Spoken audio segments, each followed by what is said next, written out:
Over 20 years ago, I coined the expression think big, and it's been a part of my life ever since. It's also come true. I became an even bigger success after I said it than I was before. And that's one reason I think it's an important way to think. It obviously works, and that's what I'm going to talk about today. What I said exactly in my first book, The Art of the Deal, is as follows.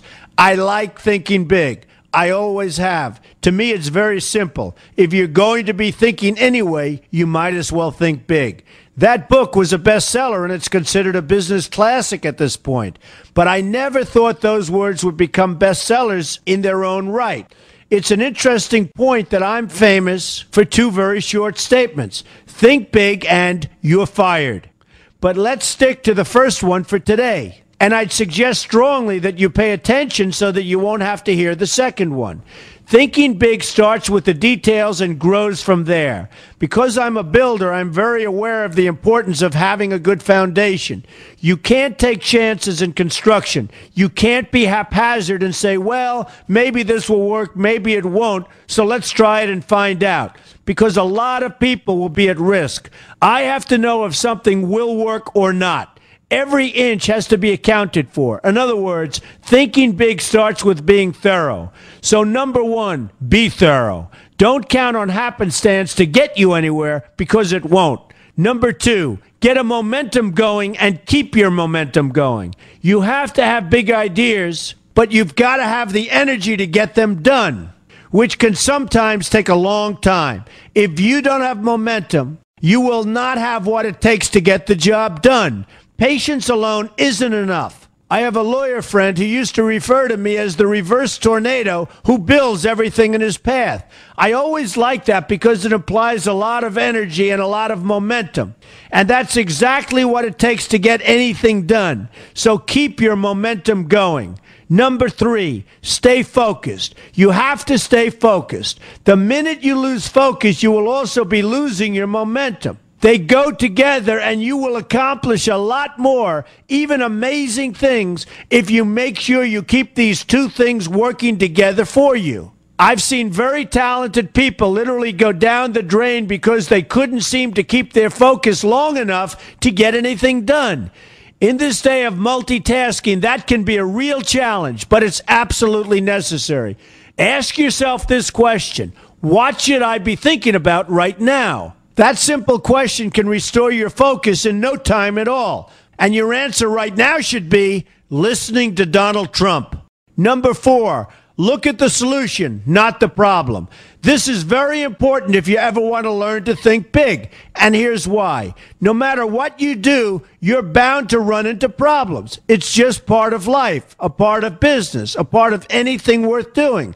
If you let the problems get in your way, they'll become bigger than your idea was to begin with, and you will be a wipeout. No matter how bad things look, keep your focus on the solution, and you will be surprised how things can work out, and work out properly. One way I do this is to ask myself when confronting a possible problem, is this a blip or is this a catastrophe? A catastrophe is something like an earthquake, a tsunami, a war, and so forth, and a blip is everything else. Right away, you'll have the right perspective, and your equilibrium will be restored. So keep your focus on the solution. Number five, see opportunity for what it is, an opportunity. For example, why are you listening to me today? Curiosity? You like me? You don't like me? You want to learn? You have nothing else to do? You want to hear me tell you you're fired? I hope not. But whatever your reasons might be, they've brought you to a good place to get involved and to learn. And that's an opportunity right there. People think that because I'm rich and famous that I know everything. I know a lot, but one thing I know is that I don't know everything. So I ask myself this question every day. What can I learn today that I didn't know before? And you know what? I learn something new every single day. That's a big reason for my success, and the same thing can apply to you. Take the time to see today as an opportunity, and you'll be surprised by what can come your way. Be open to new ideas, and you will be creating your own opportunities before too long. Number six, know everything you can about what you're doing. That's a good way to cover your bases. Another good way is to read the book Robert Kiyosaki and I have written together, Why We Want You to Be Rich. It's about covering your bases and knowing what's going on. I remember when some guys came in to meet with me about a great idea they had for an atrium for a building on Wall Street. It was a beautiful idea except for one thing. None of them had thought about how the building would be supported around this fabulous atrium. They didn't take into account the steel columns that were necessary to support a 72-story building, a very big and embarrassing oversight that could have been avoided if they'd taken the time to think about what they were doing. Don't let that happen to you. Know what you're doing first. Number 7, be lucky. Remember the old saying, the harder I work, the luckier I get. Well, it happens to be true. It works for me, and I've encountered some pretty big successes. But this goes along with something that's absolutely necessary for great success. Be passionate. You have to love what you're doing if you want to be successful at it. My father told me that it's absolutely true. I might work 7 days a week, but it doesn't seem like work to me because I love what I'm doing. If you don't like what you're doing, find something else to do, or do it part-time until you can find something full-time. You will never be successful, happy, or healthy unless you're doing what you love to do. That's just the way it is. So give it some thought. In fact, give it a lot of thought. For example, if you're feeling frustrated, there are 2 ways to look at the situation. Frustration can mean that maybe you're expecting too much, or it can be an indication that you know you should be or could be doing more.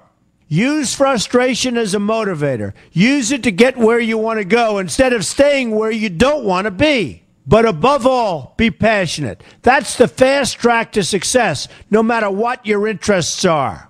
Number 8, see yourself as victorious. That can zap negativity immediately and put a positive spin on problems. I've gotten to the point where I see problems as challenges that I'll enjoy meeting and dealing with.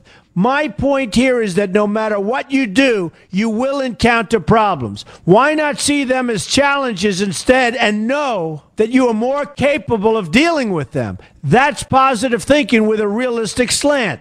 When I go into negotiations, I keep an open mind to what may happen.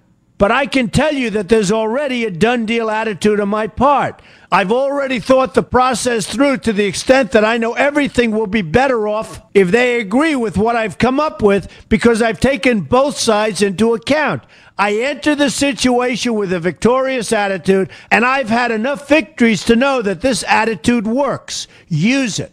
Number 9, be smart. Know that you have something unique to offer because you do use the tools that are provided for you and remain open to new ideas. That's being smart. That's also where innovation comes from. Being smart means you know how to use what you've got. That doesn't mean there's nothing left to learn, but it means that you will have the ability to learn and move forward with success.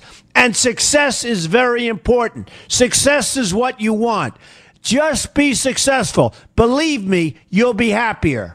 I know people who have had very few real advantages in life, and yet they've managed to become giant successes. They figured out how to use what they had, not to dwell on what they didn't have. I'm convinced that everyone has something useful to offer, and if you apply yourself diligently, you'll find that you have what it takes to succeed, and you're going to be a lot happier for it.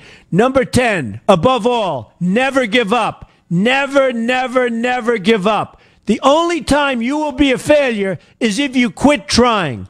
Only losers quit. The biggest losers in the world are quitters. Winners keep on going. So whatever you do, never give up. My father always used to harp, never give up, son, never give up. Don't ever quit. I never want to see you give up or quit. Well, my father was a smart guy, and I listened to him.